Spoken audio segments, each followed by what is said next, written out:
Chegamos ao último sermão da nossa série, Páscoa, da sombra à realidade. Por que da sombra à realidade? Porque todos os eventos que aconteceram ao longo da história do povo de Israel, eles eram exatamente uma sombra daquilo que iria se cumprir de uma maneira plena e definitiva em Jesus Cristo. Nós começamos o primeiro sermão dessa série com a primeira celebração da Páscoa, por conta da libertação do povo que estava cativo ali no Egito, quando Deus liberta o seu povo e o povo vai celebrar então o que seria a primeira Páscoa. E durante algum tempo, durante alguns outros sermões, nós visualizamos algumas outras celebrações da Páscoa ao longo da história do povo de Israel. Semana passada, nós falamos sobre aquele momento da ceia do Senhor, a ceia em que Jesus Cristo pede para que os discípulos vá preparar,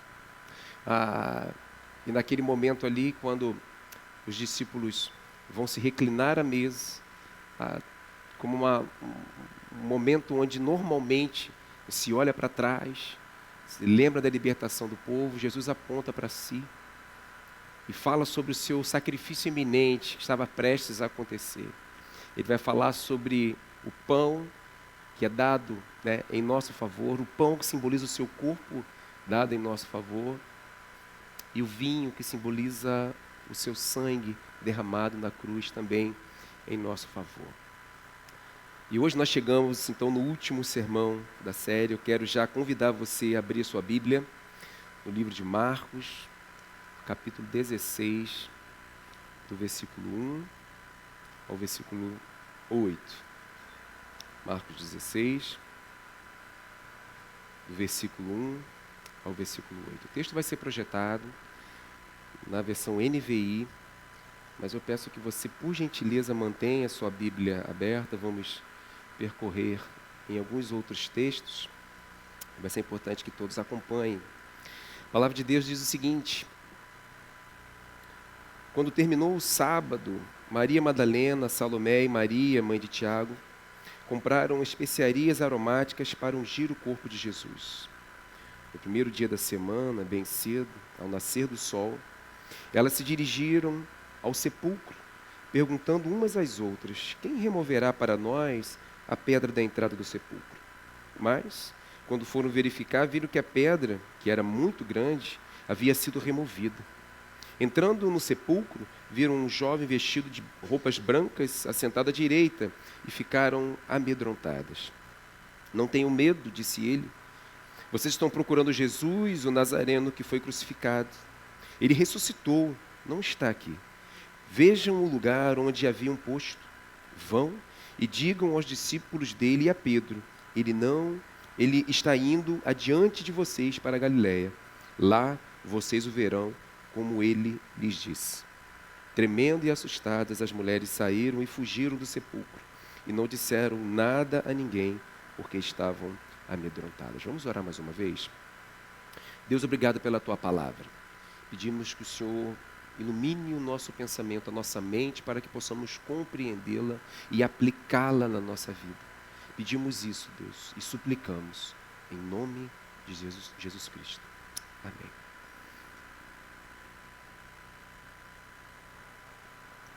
Queridos, na época de Jesus, algumas décadas antes e até durante algumas décadas depois, havia dezenas de movimentos de líderes messiânicos em Israel. Só que esses supostos líderes messiânicos, em algum momento eles morriam, eles eram mortos, e junto com eles também morriam os seus movimentos. Fim do líder, fim do movimento, fim da história. Em pouco tempo, todo aquele movimento, tudo aquilo que acontecia era esquecido. Só que de todas essas dezenas de movimentos, apenas um não acabou após a morte do seu líder. Aliás, não só não acabou, como esse movimento se expandiu de maneira assim grandiosa, absurda, tremenda. E esse movimento chegou até nós, de uma maneira que nós não compreendemos, mas descansamos no poder e na soberania de Deus. O fato é que, por conta desse movimento, o Evangelho chegou até nós. Tim Keller, no seu livro A Cruz do Rei, ele diz o seguinte: dentre todos esses movimentos messiânicos, o que fez da fé cristã algo diferente? Os cristãos diriam que a diferença está naquilo que aconteceu após a morte do líder desse movimento. E é sobre isso que nós vamos falar hoje. Vamos falar sobre a ressurreição de Cristo, a importância que isso tem para nós, cristãos. Voltando ao texto que nós lemos, queridos, nós vamos perceber que as mulheres, elas foram as primeiras testemunhas do túmulo vazio, elas foram as primeiras a receber a notícia de que Cristo estava vivo, de que Ele havia ressuscitado, e elas foram incumbidas também da missão de avisar aos discípulos a grande novidade. Nós percebemos isso no texto que nós lemos. Percebam que as mulheres têm um papel marcante em tudo o que está acontecendo no ministério de Jesus, principalmente nesses últimos tempos aqui. Vejam, alguns acontecimentos marcantes onde as mulheres estavam presentes e foram testemunhas desses acontecimentos. Elas foram testemunhas da crucificação. Se você voltar um pouquinho a sua Bíblia aí, em Marcos 15, 40, o texto vai dizer o seguinte: algumas mulheres estavam observando de longe o quê? Exatamente a crucificação de Cristo. Entre elas estavam Maria Madalena, Salomé e Maria, mãe de Tiago, mais jovem, de José. As mulheres também, elas foram testemunhas do sepultamento de Jesus. Marcos 15, agora no versículo 46 e 47, diz o seguinte: então José comprou um lençol de linho, baixou o corpo da cruz, envolvendo-o no lençol, e o colocou no sepulcro cavado na rocha. Depois fez rolar uma pedra sobre a entrada do sepulcro. Maria Madalena e Maria, mãe de José, viram onde ele fora colocado. Por isso elas sabiam onde o corpo de Jesus estava. Por isso que elas foram na manhã de domingo lá para terminar e de aprontar o corpo do Senhor. Em terceiro lugar, elas foram, como nós lemos, as testemunhas do túmulo vazio. Só que Lucas, no capítulo 24, versículo 2 e 3, vai retratar melhor isso. Encontraram removida a pedra do sepulcro, mas, quando entraram, não encontraram o corpo do Senhor Jesus. E elas foram também, queridos, encarregadas de transmitir a mensagem da ressurreição. A mensagem de que Cristo estava vivo. Lembra no versículo 7 do capítulo 16 de Marcos que nós lemos? Vão e digam aos discípulos dele e a Pedro: ele está indo adiante de vocês para a Galileia. Lá vocês o verão. Como ele disse, observe que antes Jesus já tinha avisado os seus discípulos. E o anjo disse para as mulheres: olha, vão adiante, como Jesus havia já dito. Ele já disse isso, havia dito isso para os discípulos antes. E essa informação é importante por aquilo que vamos dizer daqui a pouco. Mas, queridos, o relato de Marcos é corajoso, pois um depoimento de uma mulher naquele contexto ali do primeiro século nem sempre recebia crédito. Naquele contexto, ninguém usaria o depoimento de uma mulher para comprovar alguma coisa, a não ser que aquilo fosse realmente verdade. Mas olhando para isso, pensando sobre isso, será que os discípulos vão acreditar? Vejam, as mulheres elas foram incumbidas de dar a boa notícia, de dar a boa nova para os discípulos. E será que eles vão acreditar nisso? Eu queria dar mais algumas informações dentro desse contexto para que a gente possa compreender como pensavam as pessoas da época. Dentro do próprio povo judeu existia um partido chamado dos saduceus, que eles não acreditavam na ressurreição do corpo. O povo judeu, de um modo geral, eles até acreditavam na ressurreição do corpo, mas aquela ressurreição que se daria no final dos tempos, no dia do juízo final. Daniel 12, 2, se você quiser abrir a sua Bíblia. Certamente eles pensavam por conta disso. Eles acreditavam sim que existiria a ressurreição do corpo, mas que não se daria naquele momento. Era complicado, era difícil crer que aquilo se daria naquele momento e naquele contexto que eles estavam vivendo. Naquela época também existia um conjunto de crenças filosóficas e religiosas, chamada de gnosticismo, que negava a ressurreição do corpo. Aos olhos humanos, queridos, por conta do contexto histórico da época, muitas coisas conspiravam contra, naquele momento, a crer na ressurreição de Cristo. Percebam, as mulheres chegam no local, elas encontram a pedra removida, e o anjo ali do lado dizendo: olha, não fiquem com medo, vocês estão procurando Jesus, Ele não está aqui, ele ressuscitou agora. Versículo 7, vão e digam aos discípulos, essa era a missão delas. E a pergunta que fica é, será que os discípulos vão crer? Será que dentro daquele contexto, tudo que eles viviam, será que as mulheres, ao falarem isso para eles, será que eles acreditariam que de fato Jesus Cristo ressuscitou? Queridos, o que nós vamos ver é que os discípulos, aqueles que andaram durante mais ou menos 3 anos com o Senhor, aqueles que viram Jesus realizar milagres e maravilhas, dizer tantas coisas, e ver e testemunhar tantas coisas, no primeiro momento, nem os próprios discípulos eles vão crer. Lucas ele vai retratar um pouco melhor isso. Lucas ele vai retratar o momento onde as mulheres encontram os discípulos e vão contar a notícia para eles. E em Lucas 24:11 nós podemos ver a reação dos discípulos, quando as mulheres dão exatamente essa notícia para eles. Olha o que o texto diz. Mas eles não acreditaram nas mulheres. As palavras delas lhes pareciam loucura. É como se eles pensavam, olha, vocês estão delirando, vocês estão loucas. Como pode assim ter ressuscitado? Eles não creram, queridos, nesse primeiro momento. Eles não creram, embora já tivessem sido avisados pelo próprio Jesus algumas vezes sobre o seu sofrimento, sobre a sua morte e sobre a sua ressurreição. Jesus já havia dito algumas vezes para os discípulos que ele iria sofrer, que ele iria morrer e que ele ia ao terceiro dia ressuscitar. Eu vou citar alguns textos aqui, exatamente falando sobre isso. Jesus falando com os seus discípulos. Observe, em Marcos 8:31, se você quiser voltar um pouquinho aí na sua Bíblia, Marcos 8:31 diz o seguinte: então ele começou a ensinar-lhes que era necessário que o Filho do Homem sofresse muitas coisas e fosse rejeitado pelos líderes religiosos, pelos chefes dos sacerdotes e pelos mestres da lei. Ou seja, era necessário que ele fosse rejeitado pelo seu próprio povo, fosse morto e 3 dias depois o quê? Ressuscitasse. Um pouquinho mais à frente, em Marcos 9:31, ele vai dizer, porque estava ensinando aos seus discípulos, e lhes dizia, o Filho do Homem está para ser entregue nas mãos dos homens, eles o matarão e 3 dias depois ele ressuscitará. Um pouco mais à frente, Marcos 10:33 e 34, estamos subindo para Jerusalém e o Filho do Homem será entregue aos chefes dos sacerdotes e aos mestres da lei. Eles o condenarão à morte e o entregarão aos gentios, que zombarão dele, cuspirão nele, o açoitarão e o matarão. 3 dias depois ele ressuscitará. Quero lembrar também que semana passada, no texto que nós lemos, Jesus ceando ali, celebrando a ceia ali com seus discípulos, ele vai dizer que não ceiaria novamente com eles, até que se cumprisse o grande dia. Ele está falando do seu retorno, mas ele diz que o seu sofrimento era iminente. Eu desejava, Jesus vai dizer isso, que desejava estar com eles naquele momento, antes do seu sofrimento.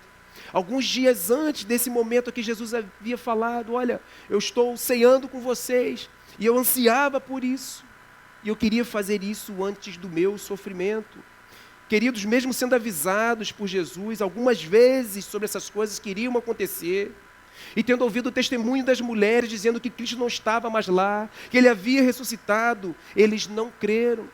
Mas por que, queridos, que eles não creram? Porque não nos parece óbvio que após conhecer o Mestre e ouvir tantas coisas dele, inclusive a afirmação de que ele iria morrer, mas iria ressuscitar, não nos parece óbvio que eles acreditariam de imediato? Não nos parece óbvio que eles iriam crer? No segundo texto que nós lemos aí, Marcos 9:31, tem uma continuação que vai retratar exatamente a reação dos discípulos. O que eles pensaram? Em Marcos 9:31 nós vimos que ele disse que iria sofrer, morrer e ressuscitar ao terceiro dia. Mas no versículo 32, no versículo seguinte, ele diz o seguinte, o texto diz o seguinte: mas eles não entendiam o que ele queria dizer e tinham receio de perguntar. Vemos que eles não entendiam o que Jesus estava dizendo. Jesus estava falando com todas as letras para ele. Olha, é necessário que eu sofra, é necessário que eu morra, mas eu vou ressuscitar ao terceiro dia. Além de não compreender as palavras de Jesus, eles não queriam perguntar, eles tinham receio de perguntar, é o que diz. Isso nos ajuda, queridos, a entender um pouco o motivo dos discípulos não terem acreditado na ressurreição de Cristo. E nós podemos apontar algumas possibilidades aqui. Em primeiro lugar, pode ser que os discípulos eles tivessem ainda uma expectativa errada sobre Jesus. É possível que isso fosse verdade. Talvez eles esperassem um Messias conquistador, e essa era a verdade para o povo de Israel. Eles esperavam um líder político, um líder que iria libertar do jugo ali de Roma, que era o império que dominava. Eles esperavam essa pessoa que ia dominar todas as coisas. E que Israel voltaria a ser uma nação soberana, independente. Eles esperavam um libertador que iria libertar Israel do domínio de Roma, não um Messias que tivesse que morrer, e muito menos que após a sua morte que ele ressuscitasse. Certamente isso não passava na cabeça deles. Mas eles não ouviram falar isso de Jesus? Por que eles não creram? Pode ser que, como nós dissemos, o conceito de ressurreição era mal compreendido por eles. Eles não concebiam uma ressurreição naquele momento, antes da consumação de todas as coisas. É possível. Mas é possível também, queridos, que o plano de Deus ainda não havia sido plenamente revelado. Pode ser que eles não entendessem ainda por causa disso. Nós sabemos que a revelação de Deus ela é progressiva. Talvez o entendimento dos discípulos estivessem fechados para compreender e crer ainda naquele momento. Isso pode ser verdade, queridos, porque Jesus vai se revelar aos seus discípulos um pouco mais à frente. Lucas 24, 45 vai falar um pouco sobre isso, se você quiser abrir e conferir. Em Lucas 24, 45 vai dizer que quando Jesus se revela a eles, o entendimento deles vai se abrir para compreender as Escrituras. O fato é que nós não podemos afirmar exatamente qual o motivo deles não compreenderem a necessidade do sofrimento, da morte e da ressurreição de Cristo. É fato que eles não compreenderam e não creram inicialmente na ressurreição do Senhor. Mas depois de Cristo se revelar, depois do Cristo ressurreto aparecer para eles, os discípulos vão crer. Nós vamos falar sobre isso um pouco mais à frente. Mas será que hoje, meus irmãos, nós vivemos uma realidade diferente dos discípulos lá do primeiro século? Essa é uma pergunta que nos faz refletir. Será que nós hoje somos diferentes em termos de crermos de fato na morte e na ressurreição de Cristo? Será que nós somos diferentes dos discípulos lá do primeiro século? Tim Keller, mais uma vez no seu livro A Cruz do Rei, fala o seguinte: a ressurreição era tão inconcebível para os primeiros discípulos, algo tão impossível de crer, quanto é para muitos de nós hoje em dia. Será, queridos, que em um país onde se celebra com um feriado, e que feriado, né? Quase um mês de feriado aí, nós estamos experimentando. Mas será que em um país onde se celebra com um feriado a morte e a ressurreição de Cristo, também não crê de fato que Jesus Cristo ressuscitou? Deveria ser óbvio também, deveria ser óbvio também para os discípulos, mas só que não. Porque crer na morte e ressurreição de Cristo, queridos, implica em mudança de vida. E em geral, e aí quando eu digo em geral, em termos gerais mesmo, não é isso que nós vemos. Para a maioria de nós, em contexto geral, isso não passa de um pano de fundo, queridos, de uma alegoria folclórica. Apenas uma alegria passageira de um feriado prolongado, sem refletir de fato na essência do real significado de que Jesus morreu e ressuscitou. Em uma cultura, meus irmãos, onde o cristianismo é muito disseminado, a maioria de nós até crê em Jesus Cristo. Se você for fazer uma pesquisa, e se for sair perguntando na rua, você crê em Jesus? Você crê que Jesus existiu? A grande maioria certamente vai dizer sim, eu acredito. Mas a grande maioria também, isso também é verdade, vai crer num Cristo que pode nos dar todas as coisas. Um Cristo paz e amor, um Cristo à minha imagem e à minha semelhança, que faz todas as minhas vontades. Não no Cristo que morreu e ressuscitou em meu lugar. Por isso vemos cada vez mais, queridos, mensagens travestidas de evangelho, deturpando a verdade, mensagens de autoajuda que são centradas no homem e não em Cristo. A maioria de nós, no fundo, não crê de fato no Cristo que morreu pelos nossos pecados e ressuscitou ao terceiro dia para nos dar aquilo que nós mais precisávamos, a salvação, a vida eterna. Eu estava dando uma olhada nas redes sociais essa semana e eu vi uma frase de Charles Spurgeon que eu achei muito interessante. A frase diz o seguinte: por meio de uma vida que não vivi e de uma morte que não morri, é que sou salvo. É uma música antiga que vai dizer: Ele morreu a nossa morte para vivermos a sua vida. Assim como no passado, queridos, muitos têm expectativas erradas sobre Jesus. Assim como no passado, a esperança de muitos está no seu tempo presente e com suas necessidades pessoais. Por isso, alguns até dizem que creem, mas na verdade, profundamente, eles não creem no Cristo ressurreto. Aquele que morreu na cruz pelos nossos pecados e ressuscitou ao terceiro dia. Paulo, falando ao povo de Corinto, ele vai dizer o seguinte: se é somente para esta vida que temos esperança em Cristo, somos de todos os homens os mais dignos de compaixão. O Cristo que nós cremos, ou o Cristo que a grande maioria crê, é aquele Cristo que pode me dar tudo o que eu quero. É aquele Cristo a minha imagem e a minha semelhança. Não é o Cristo que veio resolver o nosso maior problema, uma eternidade longe do nosso Senhor. Mais uma vez, queridos, crer verdadeiramente em Cristo, crer na sua morte e na sua ressurreição, implica em mudança de vida. E aí, verdadeiramente, nós vamos compreender e entender que, de fato, nós cremos no Cristo que morreu, mas ressurgiu ao terceiro dia. Por que nós estamos enfatizando tanto isso? Porque, como eu disse, parece uma coisa óbvia. Em um país onde se comemora, onde se celebra com feriado isso. Parece uma coisa óbvia. Mas é importante enfatizar isso, queridos. Porque crer de fato na ressurreição é o cerne do verdadeiro cristianismo. John Stott, no seu livro As Controvérsias de Jesus, ele diz o seguinte: o cristianismo é, em essência, a religião da ressurreição. O conceito de ressurreição constitui o seu cerne. Remover esse conceito é destruir o cristianismo. Meus irmãos, se não crermos de verdade na ressurreição de Cristo, tudo o que nós fazemos não tem nenhum sentido. Eu vou repetir. Se não crermos de verdade na ressurreição de Cristo, tudo o que nós fazemos não tem nenhum sentido. Inclusive, estarmos aqui num domingo à noite. É necessário crer verdadeiramente. Não é dizer que creio apenas em palavras ou em pensamentos, mas demonstrar isso com a minha própria vida. Abra sua Bíblia em 1 Coríntios 15, por favor. 1 Coríntios, primeira carta de Paulo aos Coríntios, capítulo 15.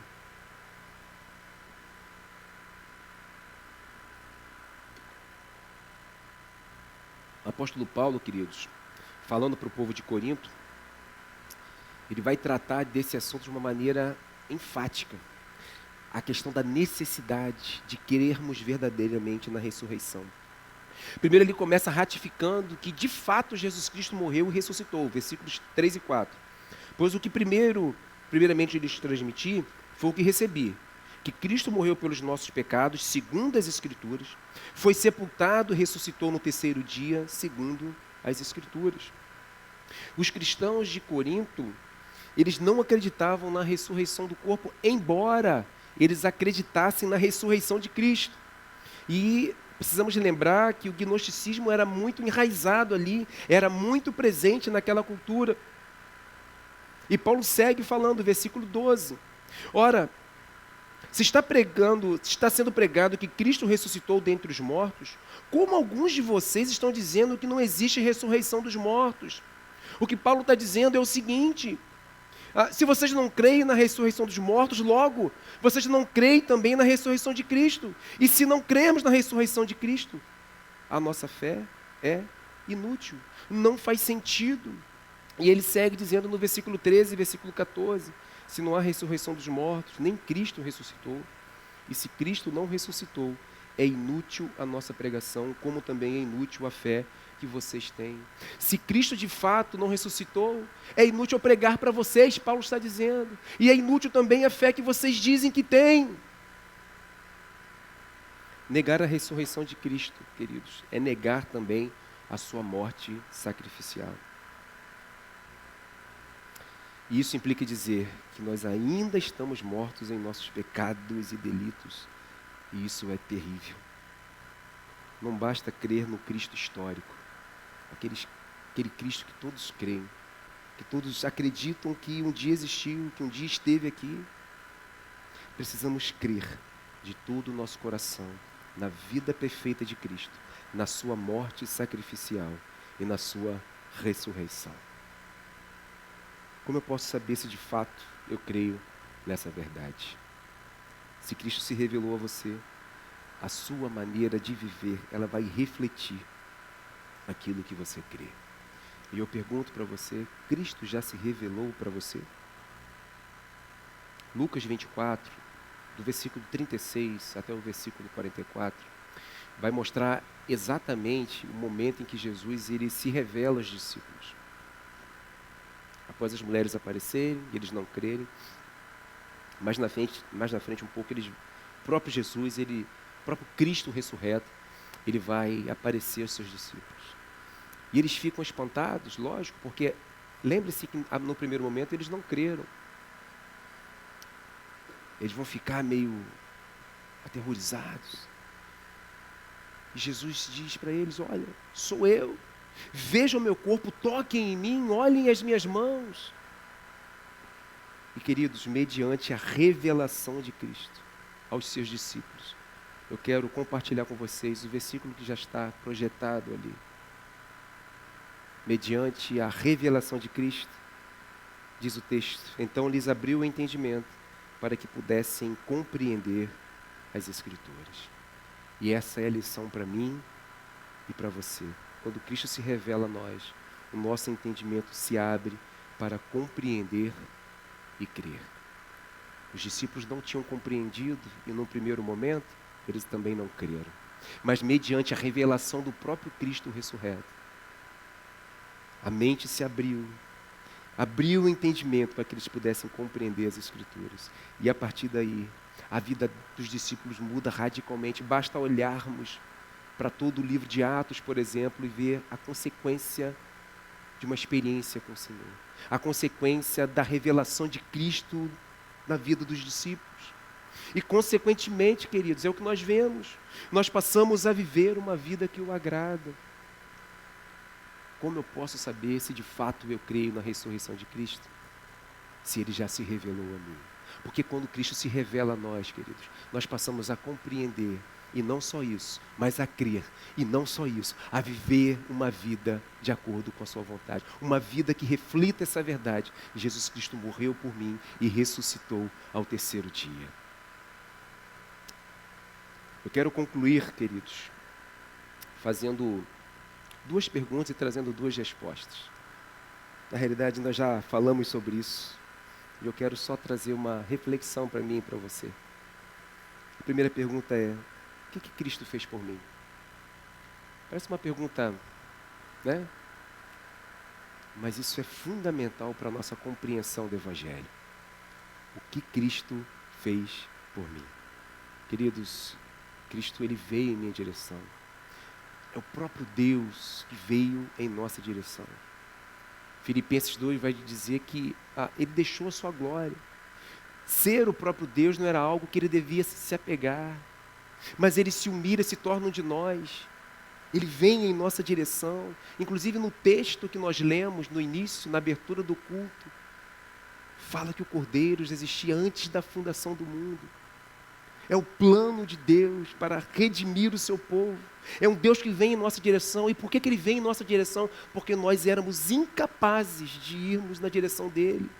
O pecado que nós já nascemos com ele, nós nascemos com pecado.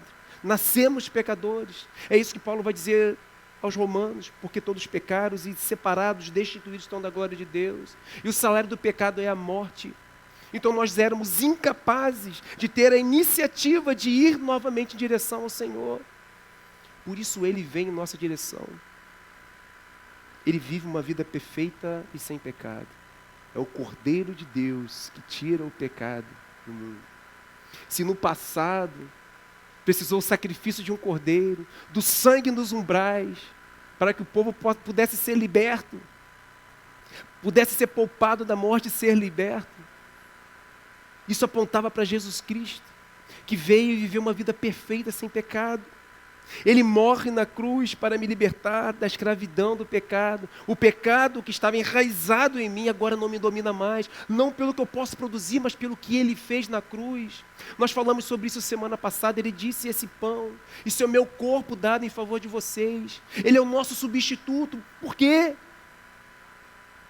Porque nós não poderíamos fazer isso. Por isso Ele nos substituiu. E Ele vai dizer também que esse sangue, esse cálice é o meu sangue. O seu sangue vertido na cruz para nos purificar dos nossos pecados. Então sim, Ele morre na cruz para nos libertar, mas Ele também ressuscita vencendo a morte. E essa é a prova cabal de que o sacrifício de Jesus foi aceito pelo Pai. E é isso que nos traz a verdadeira e definitiva libertação. Que Cristo fez por nós, que Cristo fez por mim, que Cristo fez por você. É exatamente isso. E essa é a mensagem do Evangelho. Ele veio oferecer vida eterna para todos os que creem nele.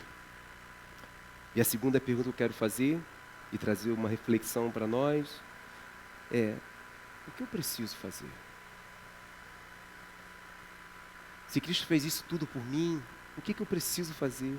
E eu quero responder essa pergunta abrindo no livro de Romanos, capítulo 10, Romanos capítulo 10, versículos 9 e 10. Abra sua Bíblia, por favor. Romanos capítulo 10, versículos 9 e 10. Olha o que diz o texto. Se você confessar com a sua boca que Jesus é Senhor e crer em seu coração que Deus o ressuscitou dentre os mortos, será salvo. Pois com o coração se crê para a justiça e com a boca se confessa para a salvação. O que eu preciso fazer, queridos? Crer de todo o meu coração. E a partir daí, viver a minha vida de modo que reflita essa verdade. Essa é a evidência de um coração que creu de fato que Jesus Cristo morreu e ressuscitou. Não é apenas dizer, mas é viver. Ter sido encontrado por essa graça, queridos, traz uma transformação na nossa vida. Isso é algo visível, é viver em novidade de vida. A partir desse encontro com o Senhor, a nossa vida muda. A nossa vida se transforma porque o próprio Cristo, Ele se revelou a nós. Por isso nós acreditamos, por isso nós cremos e por isso a nossa vida é ressignificada. As nossas relações que foram arranhadas por causa do pecado, ela ganha um novo sentido. E vai ser plenamente estabelecida no dia que Jesus Cristo voltar. 2 Coríntios, abre sua Bíblia, por gentileza, capítulo 5, versículo 17. Um pouquinho mais à frente. 2 Coríntios, capítulo 5, versículo 17. E esse é o modo de vida daquele que verdadeiramente crer que Jesus Cristo morreu e ressuscitou ao terceiro dia. O texto diz: portanto, se alguém está em Cristo, é nova criação. As coisas antigas já passaram, eis que surgiram coisas novas. Ou talvez em algumas outras versões, eis que tudo se fez novo. Eu quero concluir repetindo o texto de Tim Keller que eu citei lá no início da mensagem. O texto diz que dentre todos esses movimentos messiânicos, o que fez da fé cristã algo diferente? Os cristãos diriam que a diferença está naquilo que aconteceu após a morte do líder desse movimento. O que aconteceu após a morte de Jesus Cristo? Ele ressuscitou. Crer nessa verdade, queridos, mudou a minha vida. Crer de verdade que Jesus Cristo morreu por mim e ressuscitou ao terceiro dia, mudou a minha vida. Que Deus possa nos abençoar, derramar a sua graça sobre nós, aplicar a sua palavra em nossos corações. Que Ele seja louvado.